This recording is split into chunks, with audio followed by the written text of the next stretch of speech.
Ito ay tapat ng kapilya. Oh, magiging basar daw ito.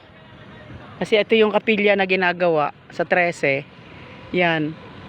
So, napamangha ako kasi nung nakaraan wala pa ito. Ngayon meron na. So, tinanong ko kung ito ay magiging night market o kainan. Basar daw, pero may pagkain din, oh. Sad to say, hindi tayo nakabalita, no? Sana nakakuha man lang tayo dito ng kahit isang pwesto.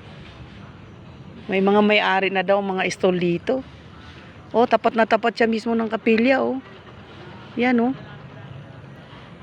Pagka nagawa yan, ako, buhay ng buhay ang ano dito.